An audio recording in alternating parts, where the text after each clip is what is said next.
just now going to hopefully give access to Ian.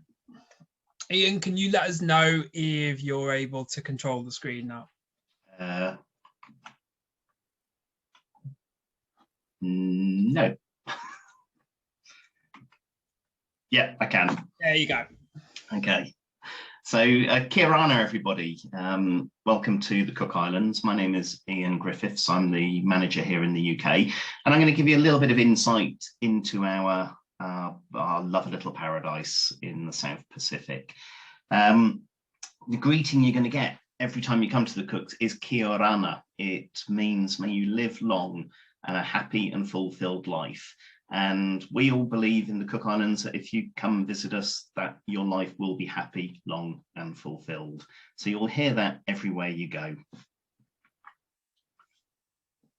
For the little bit of a geography lesson here, here we are in the South Pacific. We're located in the heart of the Polynesian Triangle. If you don't know what the Polynesian Triangle is, it's the area between Hawaii to the north, New Zealand to the south, and over to Easter Island, which is just beyond Tahiti on that map.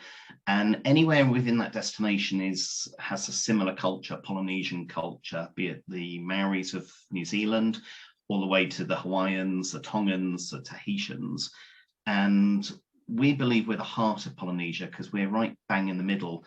And it's actually how the migration of the Polynesians came through the islands, through the Cooks, before ending up in New Zealand. We are at the moment a COVID-free destination. We have not had any COVID since the pandemic. However, it did mean also we shut our borders. And the great news is our borders are opening initially to New Zealand next week on the 17th of May. And then we'll start rolling out the bubbles, as it were, first to Australia and then to the rest of the world. So towards the end of the year, travel back to the Cooks will be permitted. When you reach the Cook Islands, with 15 islands in total, you can see that in that green bubble there. Southern group, where Rarotonga, the main airport, is, and then the northern group is there. We cover an area of 2 million square kilometres of ocean. It is all marine reserve. We're the largest marine reserve in the world. And so our waters are heavily protected from trawler fishing and so on.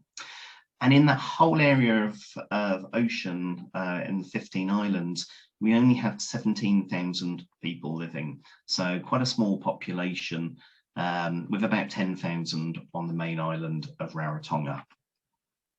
This is Rarotonga. This is the main island itself. What you're looking at there is a volcanically created island, 20% above the surface of the Pacific. The remaining 80% you can't see. Mountainous interior. It will take about 3.5 hours to cross from top to bottom if you're going to trek it, and that's going at a comfortable pace.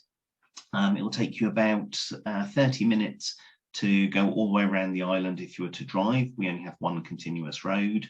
And if you take the bus, it will take you about 50 minutes, slightly longer. We're fringed by that coral reef, so again protecting our shoreline and giving us about 20 kilometres or about 15 miles of uninterrupted beaches. The beauty of coming to the Cook Islands is when you get to us, you're there. No place is more than 15 minutes away from anywhere else. And similar to Australia, we're anticipating our business being people visiting friends and relatives, either in Australia or New Zealand, and then coming to stay with us for a bit of R&R on the way home, or just with their friends and family. We believe that will be our market next year. Waiting for the slide to change. Yeah, here we go. So we're a safe environment. We have no poisonous species, no snakes, no spiders, no dangerous cultures. 200 years ago, our islands were discovered by the missionaries, and it was the missionaries that stopped the Polynesians eating each other. Cannibalism was rife. So when we say no dangerous cultures, that's what we refer to. We no longer eat our tourists. we're not commercialized. We have people come to us for what we don't have as much as what we do have. No traffic lights, no international hotel chains, no fast food restaurants, McDonald's, Burger King, KFC, and we build nothing higher than the highest coconut tree. We have good quality product though, so when we don't have the Hiltons or the Marriotts and so on, we do have good quality owner-operated product, sitting in that 4 or 5-star market. And the British love us because we're not enclave tourism. It's not about staying in a hotel and not mixing. It's about getting out and exploring the destination from your hotel. As a reference point, anything above 20 rooms we class as a large hotel. I'll try for that slide to change. No. Bear with me. There we go. So people come for that R&R at the end. They come for our beaches. What we notice when people are leaving is actually the comment cards are actually saying what we didn't realise was that warm Polynesian culture and experience. That's what they're leaving us with. As I mentioned, it's about exploring the destination. Remember, Rarotonga just takes 30 minutes to get all the way around. And these two ladies here, Auntie Nan, the two ladies with the flower garlands, Auntie Nan on the left, Auntie Lydia on the right, they are there to help you. They meet every international arriving flight and they assist visitors around the island. So we make it as easy for our visitors as possible. You've got the bus there. We have 2 buses. One goes clockwise around Rarotonga, one goes anti-clockwise, 2 per hour.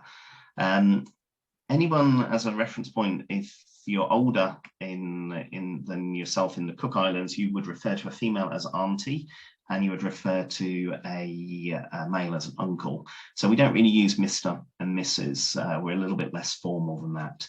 Frighteningly, people start referring to me as uncle. I'm not quite sure when that age happened, but it certainly caught up with me.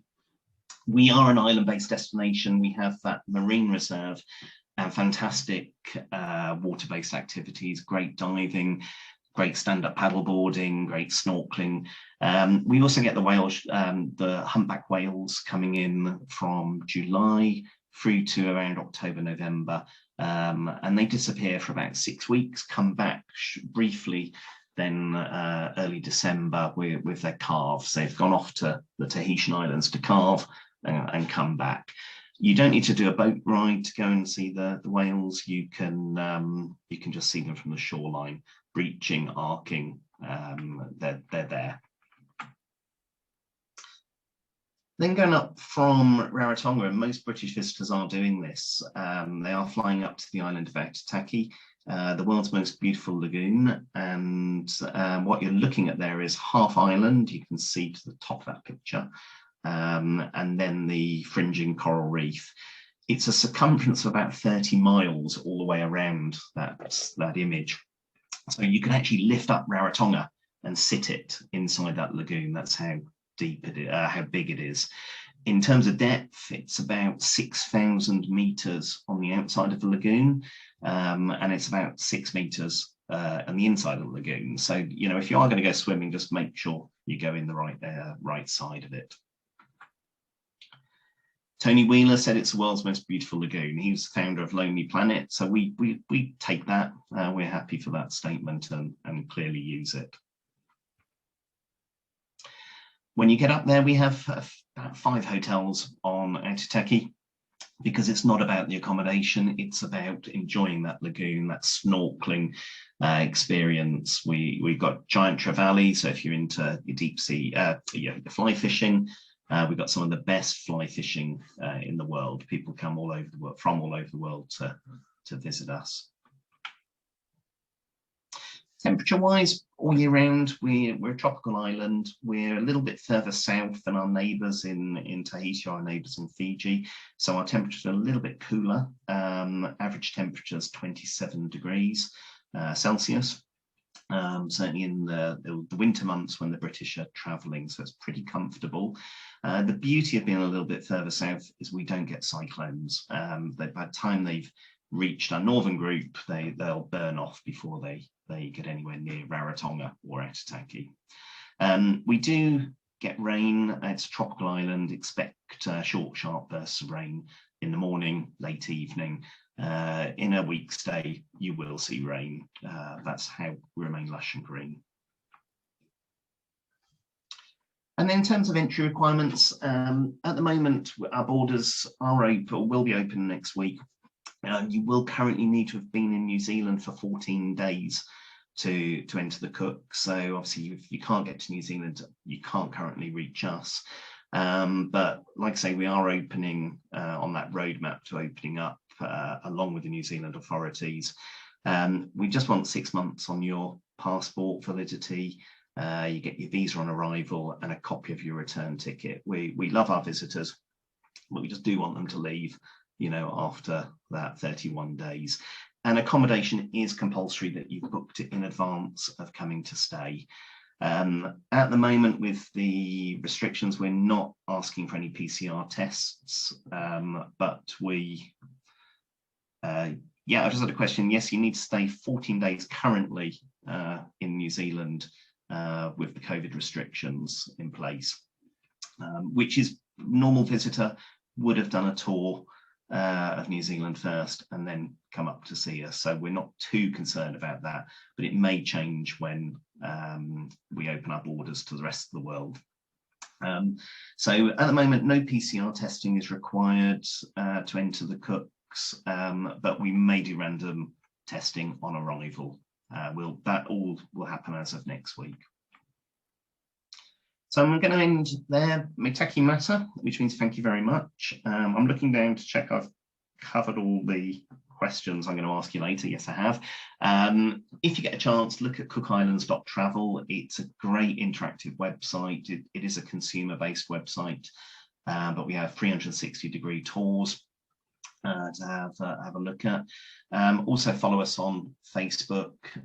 We've got about 58,000 followers here in the UK alone, so we really do use it a lot. And Instagram and Twitter. We're not so strong on Twitter, but we're here. So me taki mata, thank you very much, and I'll catch you later with the questions.